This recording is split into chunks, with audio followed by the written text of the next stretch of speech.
Bonjour à tous. Tout à l'heure, on a fait l'avant-match et on a parlé pendant un bon laps de temps du choc de tout à l'heure à 17h30 entre le Paris Saint-Germain et l'AS Monaco en direct de Doha pour la finale des trophées des champions tout à l'heure. Mais depuis plus d'une heure qu'on fait des vidéos aujourd'hui, on n'a pas parlé encore de Marseille. Marseille qui fait son retour au Vélodrome pour affronter Le Havre. Le Havre qui est en grosse galère, qui est relégable actuellement de la Ligue 1 et qui ne réussit pas trop en ce moment, en tout cas sur la fin de l'année 2024, à gagner au moins une seule rencontre.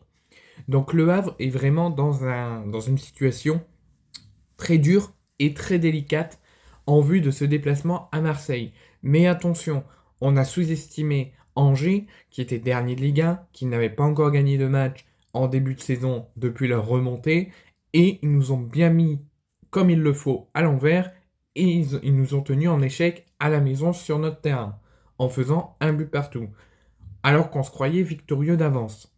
Contre Auxerre, pareil, on pensait qu'on allait les battre, et au final, on s'est pris un 3-0 mi-temps et un 3-1 fin de match. Donc deux matchs contre des promus, mal embarqués, on les a sous-estimés, on s'est cru victorieux trop tôt, et on n'a pas gagné sur ces deux matchs. Donc ce match-là, on a intérêt à ne pas le gagner, on peut reprendre 5 points d'avance sur Lille, on peut se rapprocher à 7 points de Paris, sachant que eux ils jouent pas ce week-end, puisqu'ils vont jouer les trophées des champions tout à l'heure. On a vraiment un gros coup à faire. Il faut vraiment pas sous-estimer Le Havre. Donc, pour cet avant-match et pour ce JT, on va faire le point sur quelques petites informations sur le groupe de l'OM, les états, les absents, etc. Le trophée INFP du mois de décembre. Il y a un joueur de l'OM qui fait partie des nominés pour remporter le trophée UNFP du mois de décembre. On va parler de l'intérêt du Stade Rennais pour Lilian Brassier. Ça fait seulement 6 mois qu'il est au club, mais il est vraiment en instance de départ. L'arrivée d'une première recrue hivernale. L'intérêt de Rennes pour Rongier. Et ensuite, on va parler plus en profondeur de cette rencontre.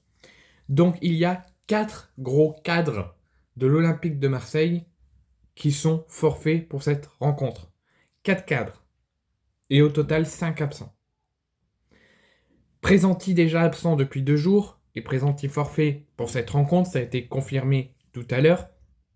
Geoffrey Kondogbia et Paul Lirola sont tous les deux forfaits pour cette rencontre face à Le Havre. Kondogbia est blessé au mollet et ne s'est toujours pas remis d'une soi-disant blessure contre Saint-Étienne. Paul Lirola, lui, s'est blessé contre Lille et il a su revenir contre Saint-Étienne, mais là, il n'est pas apte pour être là. Et de toute manière, même s'il le serait, il est suspendu pour 2 matchs. Donc déjà, c'est 2 absences déjà confirmées depuis 2 jours. Donc Kondogbia et Paul Lirola sont forfaits pour cette rencontre. Et d'autres absents ont été confirmés et qui n'étaient pas du tout à l'ordre du jour ces derniers jours. Même lors de la conférence de presse d'avant-match, Deserbi n'en a pas parlé lors de son point sur le groupe. C'est Pierre-Émile Hodberg et Amin Harit qui ne sont pas de la partie, qui sont tous les deux forfaits sans qu'on ne sache pour le moment la raison et le motif de leur absence et de leur forfait. À voir si avant la rencontre on en sait plus. Est-ce que quand Deserbi va se faire interviewer, est-ce qu'on va en savoir plus? Est-ce qu'on ne saura rien? Tout ce que je peux vous dire, c'est que Højbjerg et Harit, dont l'absence on ne sait pas pour quel motif, sont forfaits aussi tous les deux pour cette rencontre, et ça vient à s'ajouter à Kondogbia et à Paul Lirola, mais aussi à Bamo Meite qui est clairement en instance de départ et qui lui n'est pas présent, lui qui on parle d'une arrivée du côté du club de Jean-Louis Gasset de Montpellier. Donc voici la composition du groupe de l'OM. Donc gardien de but, Geronimo Rulli, Vermotte et Delange. Défenseur, Cornelius Murillo, Balerdi, Niagosi, Merlin, Brassier et Ulisses Garcia. Milieu de terrain, Adrien Rabiot, Valentin Rongier, Ismaël Koné et Bilal Nadir. Par contre, au milieu de terrain, j'espère que l'OM va recruter, c'est la petite parenthèse, j'espère que l'OM va recruter cet hiver parce qu'on n'a que 4 milieux de terrain. Attaquant, Bacola, Abdallah, Wai, Mopé, Luis Enrique, Jonathan Rowe et Mason Greenwood. Donc ça, ce sont les joueurs que De Zerbi a sélectionnés. On va refaire un dernier point sur les absents, la totalité des absences. Donc Højbjerg, soi-disant il serait malade, mais on n'a pas plus d'informations. Amin Harit et Paul Lirola, soi-disant ils seraient suspendus. Donc on a Højbjerg, Harit, Lirola, Kondogbia. Les 4 là, ils sont forfaits. Kondogbia et Lirola blessés. Lirola blessé, suspendu, mais Kondogbia blessé au mollet. Harit, on ne sait pas pourquoi. Højbjerg, on ne sait pas pourquoi. Koum est blessé aux ischio. Carboni, c'est les ligaments croisés. Montbagnol, les ligaments croisés, mais en face d'une bonne voie d'un retour. Blanco, toujours pas remis de sa blessure lors des matchs de préparation du début de saison à la cheville. Et ensuite, vient à s'ajouter Mbemba, Meite, Sternal et Gaël Lafont, c'est le choix du coach.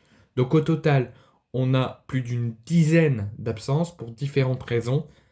À voir si ça va nous porter préjudice ou si ça va nous porter une bonne chose.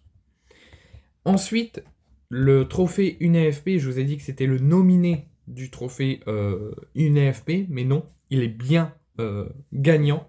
Donc Mason Greenwood est le gagnant et le vainqueur du trophée UNFP pour le joueur du mois de décembre.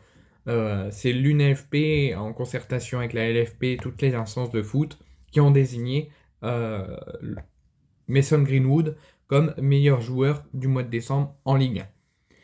Ensuite, comme vous le savez, Lilian Brassier est dans une situation délicate à l'OM. Dans le jeu, c'est compliqué. Il a du mal à s'adapter au système de De Zerbi.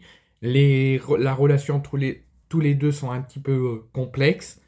Et Lilian Brassier est bien dans le groupe ce soir pour le match contre le Havre, mais serait en instance de départ. Et s'il ne partirait pas lors de ce mercato d'hiver, il aurait 6 mois derrière.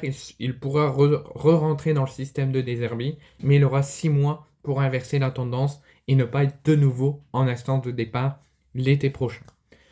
Rennes serait intéressé pour renforcer sa défense par Lilian Brassier, mais pour le moment, aucune démarche n'a été engagée ni par le club de Rennes, ni par le club de Marseille. À voir maintenant, dans les prochaines heures, dans les prochains jours, ce que ça donnera. Ensuite, l'OM enregistre sa toute première recrue hivernale, en l'occurrence l'ancien joueur d'Al-Ittihad, Luis Felipe, un joueur italien, défenseur, qui était en fin de contrat avec Al-Ittihad et qui a décidé de ne pas poursuivre son contrat avec le club de l'Arabie Saoudite, qu'il souhaitait un départ, et l'OM a réussi à s'attacher de ses services et à en faire sa toute première recrue hivernale. Ça sera officialisé par le club dès demain et il arrivera sur Marseille dès demain. Ensuite, on va parler d'une autre actualité, c'est Rennes, qui veut vraiment, et ça c'est l'effet Sampaoli, qui veut vraiment s'attacher tous les joueurs de l'OM, puisque Rennes, sous demande de Sampaoli, songerait à recruter Valentin Rongier, qui est très, très apprécié par le technicien argentin qui l'a eu sous ses ordres quand il était à l'Olympique de Marseille. Mais Valentin Rongier, lui, est bien à l'OM, ne souhaite pas un départ. L'OM en a pris compte aussi de Rongier et de Rennes, et a souhaité que, tout simplement, Rongier ne partirait pas, et qu'il est intransférable, et que Rongier restera olympien cet hiver. Et ensuite, je vous souhaite un bon match, et j'espère que l'OM va s'imposer.